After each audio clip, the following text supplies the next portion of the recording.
2025 সালের আইপিএলের মেগা অকশানে কোন কোন প্লেয়ার আনসোল্ড হিসেবে বিবেচিত হলো, অর্থাৎ তারা 2025 সালে আইপিএল খেলার জন্য দক্ষতা অর্জন করতে পারেনি কিংবা তাদেরকে কোনো টিম ম্যানেজমেন্ট কেনেননি। তাদের মধ্যে উল্লেখযোগ্য প্লেয়ার হলেন ওয়ার্নার। গত বছর Australian left hand batsman Warner তিনি আইপিএলের মঞ্চের দিল্লির হয়ে খেলেছিলেন, কিন্তু এবছর আইপিএলের মঞ্চে অর্থাৎ 2025 সালে আইপিএলের মেগা অকশানে তিনি কোনো দলের হয়ে চান্স পেলেন না কিংবা সুযোগ পেলেন না। আইপিএলের মঞ্চে যখন তার নাম ডাকা হয়েছিল, অর্থাৎ অকশানে যখন তার নাম ডাকা হয়েছিল, তার বেস্ট প্রাইস ছিল 2 কোটি টাকা। কিন্তু 2 কোটি টাকার বিনিময়ে কোনো টিম ম্যানেজমেন্ট কিংবা কোনো ফ্র্যাঞ্চাইজি তাকে কেনার জন্য আগ্রহ প্রকাশ করলো না। আর তার সুবাদে অস্ট্রেলিয়ান প্লেয়ার ওয়ার্নার তিনি আনসোল্ড প্লেয়ার হিসেবে বিবেচিত হলো। অর্থাৎ 2025 সালে আইপিএলের কোনো ফ্র্যাঞ্চাইজিতে এই ওয়ার্নারকে আমরা দেখতে পাবো না। ওয়ার্নারে এমনটাই হওয়ার কথা, কারণ ওয়ার্নারের অনেকটাই বয়স হয়ে গেছে এবং সেই সুবাদে তিনি আন্তর্জাতিক ক্রিকেটটাও ঠিকঠাক ভালোভাবে পারফর্ম করতে পারেনি। কিন্তু তার ইচ্ছে ছিল যে হয়তো শেষবারের মতন ইন্ডিয়ান প্রিমিয়ার লিগ খেলবে, কিন্তু সে আশা তার পূর্ণ হলো না। তাকে 2 কোটি টাকার বিনিময়ে কোনো ফ্র্যাঞ্চাইজি কিংবা কোনো দল তাকে কিনল না। তার সুবাদে 2025 সালের আইপিএল তাকে ঘরে বসে বসে দেখতে হবে, এছাড়া আর কোনো উপায় নেই। এবং 2 নম্বর বিদেশি প্লেয়ার হিসেবে যিনি 2025 সালে আইপিএলের মঞ্চে আনসোল্ড হিসেবে বিবেচিত হয়েছেন তিনি হলেন নিউজিল্যান্ডের তারকা প্লেয়ার উইলিয়ামসন। হ্যাঁ, আমরা উইলিয়ামসনকে ভেবেছিলাম হয়তো উইলিয়ামসনকে 2025 সালে আইপিএলের মঞ্চে যে কোনো টিমে হয়তো আমরা দেখতে পাবো, কিন্তু সে আশা আর পূর্ণ হলো না কেএম উইলিয়ামসনের। কারণ কেএম উইলিয়ামসনকে আইপিএলের কোনো ফ্র্যাঞ্চাইজি কেনার জন্য তারা আগ্রহ প্রকাশ করলো না। যখন কেএম উইলিয়ামসনের অকশানে নাম ওঠে তখন তার বেস্ট প্রাইস ছিল 2 কোটি টাকা। আর সেই 2 কোটি টাকার বিনিময়ে কোনো ফ্র্যাঞ্চাইজি অর্থাৎ আইপিএলের কোনো ফ্র্যাঞ্চাইজি তারা আগ্রহ প্রকাশ করলো না যে তারা কেএম উইলিয়ামসনকে ধরে রাখার জন্য।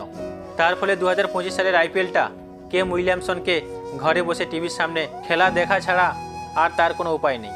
এবং 3 নম্বর বিদেশি প্লেয়ার হিসেবে যিনি 2025 সালে আইপিএল মঞ্চে আনসোল্ড প্লেয়ার হিসেবে বিবেচিত হয়েছেন তিনি হলেন বাংলাদেশের তারকা প্লেয়ার মুস্তাফিজুর রহিম।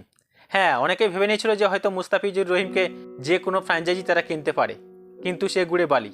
অর্থাৎ বাংলাদেশের তারকা প্লেয়ার মুস্তাফিজুর রহিমকে আইপিএলের কোনো দলই কেনার জন্য তারা আগ্রহ প্রকাশ করলো না, যার ফলে এই মুস্তাফিজুর রহিমকে তাকে কিন্তু বাংলাদেশে বসেই খেলা দেখতে হবে 2025 সালের আইপিএলটা।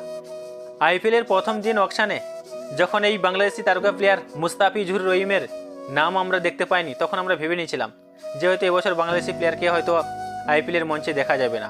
কোনো প্লেয়ারকে, মুস্তাফিজুর রহিম থেকে শুরু করে আর যে সমস্ত বাংলাদেশি প্লেয়াররা রয়েছে তাদেরকেও আইপিএলের মঞ্চে দেখা যাবে না। আর সেই স্বপ্ন সত্যি হলো, অর্থাৎ বাংলাদেশি কোনো প্লেয়ারকে 2025 সালে আইপিএলের মঞ্চে আমরা আপাতত দেখতে পাচ্ছি না। মুস্তাফিজুর রহিমের দ্বিতীয় দিনে অকশানে নাম উঠেছিল, সেখানে তার বেস্ট প্রাইস ছিল 2 কোটি টাকা, কিন্তু সেই বাংলাদেশি তারকা প্লেয়ার মুস্তাফিজুর রহিমকে 2 কোটি টাকার বিনিময়ে আইপিএলের কোনো ফ্র্যাঞ্চাইজি তারা কেনার জন্য আগ্রহ প্রকাশ করলো না। তার ফলে 2025 সালের মেগা আইপিএলটা মুস্তাফিজুর রহিমকে কিন্তু বাংলাদেশে বসেই টিভির সামনে খেলা দেখতে হবে, এছাড়া কোনো উপায় নেই। এবার ভারতীয় কোন কোন উল্লেখযোগ্য প্লেয়াররা যারা 2025 সালে আইপিএলের মেগা অকশানে ডাক পেয়েও আনসোল্ড হিসেবে বিবেচিত হলেন, অর্থাৎ 2025 সালের আইপিএলটা হয় তাদেরকে ধারাভাষ্যকার হিসেবে ডাকা হবে, নয়তো টিভির সামনে নয়তো গ্যালারিতে বসে খেলা দেখতে হবে। তাদের মধ্যে উল্লেখযোগ্য স্পিনার বোলার হলেন পীযূষ চাওলা। হ্যাঁ, অনেকে ভেবে নিয়েছিলাম যে পীযূষ চাওলা যখন গত বছর তিনি আইপিএলের মঞ্চে মুম্বাই ইন্ডিয়ান্সের হয়ে ভালো ফর্ম দেখাতে পারেনি, তখনই আমাদের সন্দেহ ছিল যে গত অর্থাৎ 2025 সালে আইপিএল হয়তো আমরা পীযূষ চাওলাকে নাও দেখতে পারি। আর সেই স্বপ্ন আমাদের সার্থক হলো। তার ফলে পীযূষ চাওলাকে হয় ধারাভাষ্যকার দিতে হবে, নয়তো স্টেডিয়ামে বসে খেলা উপভোগ করতে হবে, এছাড়া কোনো উপায় নেই। আইপিএলের মেগা অকশানে দ্বিতীয় দিনে যখন পীযূষ চাওলার নাম ওঠে তখনই আমরা ভেবে নিয়েছিলাম যে হয়তো পীযূষ চাওলাকে কোনো না কোনো ফ্র্যাঞ্চাইজি কিনতে পারে, কিন্তু কোনো ফ্র্যাঞ্চাইজি তারা কেনার জন্য পীযূষ চাওলাকে আগ্রহ দেখালো না। তার বেস্ট প্রাইস ছিল মাত্র 75 লক্ষ টাকা। সেই 75 লক্ষ টাকার বিনিময়ে কোনো টিম তাকে কিনলো না। তার ফলে পীযূষ চাওলাকে এবছর আইপিএলটা ঘরে বসেই কাটাতে হবে কিংবা ধারাভাষ্যকার হিসেবে তাকে কাটাতে হবে, এছাড়া তো আর কোনো উপায় নেই। এবং ভারতীয় প্লেয়ারদের মধ্যে সবথেকে উল্লেখযোগ্য প্লেয়ার যিনি আইপিএলে এবছর ডাক পেলেন না, অর্থাৎ কোনো ফ্র্যাঞ্চাইজির হয়ে তিনি 2025 সালে আইপিএলে লড়াই করতে পারবেন না, তিনি হলেন পৃথ্বী শ। এই পৃথ্বী শকে একটা সময় পরবর্তী সচিন তেন্ডুলকর বলা হতো, কিন্তু সেই পৃথ্বী শকে কোনো দল তাকে কেনার জন্য আগ্রহ প্রকাশ করলো না। আইপিএলের দ্বিতীয় দিনের মেগা অকশনে যখন ভারতীয় প্লেয়ার পৃথ্বী শর নাম ডাকা হয়, তখন আমরা অনেকেই ধরে নিয়েছিলাম যে 2025 সালে আইপিএলে হয়তো এই পৃথ্বী শরকে যে কোনো ফ্র্যাঞ্চাইজি হয়ে খেলতে দেখা যাবে। কিন্তু সে আশা গুড়ে বালি, অর্থাৎ ভারতীয় ব্যাটসম্যান পৃথ্বী শরকে আপাতত আমরা 2025 সালে আইপিএলের মঞ্চে দেখতে পাচ্ছি না। তার সুবাদে পৃথ্বী শরকে হয় স্টেডিয়ামে নয়তো ঘরের টিভির সামনে তাকে খেলা দেখতে হবে, এছাড়া আর কোনো উপায় নেই। তার বেস প্রাইস ছিল মাত্র 75 লক্ষ টাকা। সেই 75 লক্ষ টাকার বিনিময়ে কোনো টিম তাকে কেনার প্রতি আগ্রহ দেখালো না। এবং পরবর্তী প্লেয়ার সারফরাজ খান, এই সারফরাজ খানের প্রতি আমাদের আশা ছিল যে সারফরাজ খান অন্ততপক্ষে 2025 সালে আইপিএলে তিনি লড়াই করবেন যে কোনো টিমের হয়ে, কিন্তু সে আশা গুড়ে বালি। সদ্য মাত্র তিনি অস্ট্রেলিয়ার সফরে গিয়েছেন এবং সেই সঙ্গে নিউজিল্যান্ডের বিরুদ্ধে প্রথম টেস্ট ম্যাচে দ্বিতীয় ইনিংসে তিনি দুরন্ত ফর্মে ছিলেন, 150 রান তিনি করেছিলেন। যে সারফরাজ খান 2025 সালে আইপিএলের যে কোনো ফ্র্যাঞ্চাইজির হয়ে তিনি খেলতে পারেন, কিন্তু সারফরাজ খানকেও কোনো টিম ম্যানেজমেন্ট তারা কিনল না।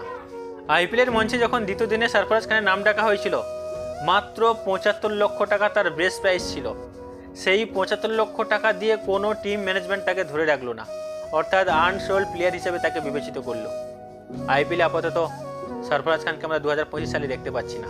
এবং পরবর্তী প্লেয়ার যিনি আনসোল্ড হয়েছেন সব থেকে উল্লেখযোগ্য, সচিন তেন্ডুলকরের পুত্র অর্জুন তেন্ডুলকর। তিনি রোহিত শর্মার নেতৃত্বে খেলার সুযোগ পেয়েছিলেন, তারপর থেকে কিন্তু আমরা আইপিএলের মঞ্চে দেখতে পাইনি।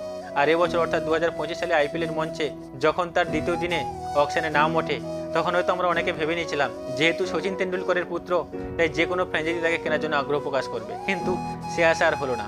অর্থাৎ আইপিএলের মঞ্চে সেটা সচিন তেন্ডুলকর হোক আর অন্য কারোর ছেলে হোক, এখানে কোনো কারোর পার্সোনালিটি দেখা হয় না, এখানে শুধুমাত্র নিজের পার্সোনালিটি দেখা হয়। নিজের পারফর্ম দেখাও, তবে তুমি আইপিএলের মঞ্চে সুযোগ পাও, যেটা আইপিএলের মঞ্চ আমাদেরকে প্রমাণ করে দিল। আমরা ভেবে নিয়েছিলাম যে অর্জুন তেন্ডুলকরকে অন্ততপক্ষে মুম্বাই ইন্ডিয়ান্স কিনতে পারে সামান্য টাকার বিনিময়ে, মাত্র 30 লক্ষ টাকার বিনিময়ে তার বেস প্রাইস ছিল, কিন্তু সেই 30 লক্ষ টাকা দিয়েও কোনো টিম তাকে কেনার জন্য আগ্রহ প্রকাশ করলো না। পরবর্তী ভারতীয় প্লেয়ার শার্দুল ঠাকুর, গত বছর চেন্নাইয়ে তিনি দুরন্ত পারফরমেন্স দেখাতে পারেনি, তার সুবাদে আমরা অনেকেই ধরে নিয়েছিলাম যে শার্দুল ঠাকুর কিন্তু 2025 সালের আইপিএলের মঞ্চ তাকে দেখা যেতে নাও পারে, আর সেই আশা আমাদের সঠিক হলো। তা আমরা আইপিএলের মঞ্চে 2025 সালে শার্দুল ঠাকুরকে আমরা অন্ততপক্ষে কোনো টিম ম্যানেজমেন্টের হয়ে খেলতে দেখতে পাবো না আইপিএলের মঞ্চে।